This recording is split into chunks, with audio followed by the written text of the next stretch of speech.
Bonjour à toutes. En ces jours de Tête et Yud qui se lèvent, des jours très importants dans l'histoire de l'Admour Haïm-Tsaï, nous allons parler du nigoun a cappella, qui est attribué donc à l'Admour Haïm-Tsaï. Ce nigoun a été composé par la chorale du deuxième rabbi de Lubavitch. Elle a été fondée par les chassidim après que l'Admour Haïm-Tsaï ait pris la Nessiout en 5574, en Tafkouf Aïn Dalet. Le rôle principal de la chorale était de jouer et de chanter en présence du rabbi lors de Farbrengen ou lors d'apparitions publiques comme pour l'allumage de Hanouka ou encore quand il sortait dans les champs pour l'Ag BaOmer. Il y avait des moments précis, en particulier lorsque le rabbi voulait réveiller des sentiments de joie. Le rabbi appelait la chorale et il s'asseyait devant sa fenêtre et il écoutait chanter.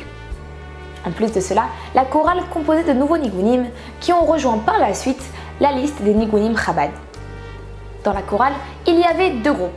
Le premier chantait, le deuxième jouait des instruments.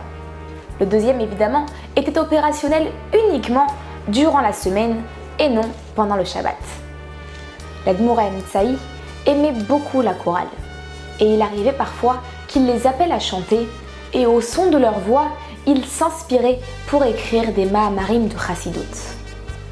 Le Rabbi Rayatz raconta un jour, lors d'un Farbrengen, que lorsqu'ils ont posé la question au Tzemar Tzedek pourquoi son père, l'Admour Haïm-Tsaï, avait une chorale, il a répondu que les Chassidim ont fait cela pour l'empêcher d'arriver à un niveau de Kalut HaNefesh. L'Admour Haïm-Tsaï se comportait avec une grande largesse. Sa chorale était composée des meilleurs chanteurs, remplis de talent. Grâce à la chorale, les nigounim Chabad qui ont été composés à cette époque ont pu être transmis aux générations suivantes sans erreur, de la meilleure manière qu'il soit. La chorale a duré 14 ans et s'est dissoute après la Histalkout du Rabbi en 5588 en Tafkouf Pechet. Le nigoun a cappella a 4 bavot, 4 mouvements, qui sont liés aux 4 niveaux du Seder HaAvoda de la Nefesh HaElokit. Notre Nefesh HaElokit est là pour travailler sur notre Nefesh HaBahamit et extraire le bien qu'il a en lui. Les 4 niveaux dans l'ordre du Seder HaAvoda sont les suivants. Premièrement, de rentrer dans le travail du raffinement. C'est une préparation.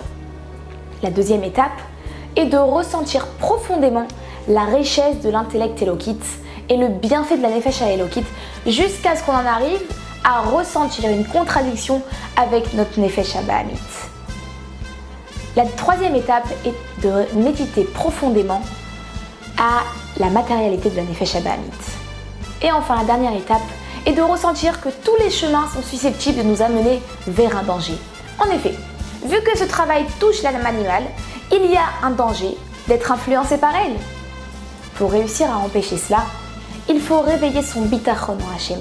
Et c'est pour cela que la quatrième partie du nigoun est joyeuse, car il faut de la joie pour réveiller le bitachon. C'est tout pour aujourd'hui, à très bientôt.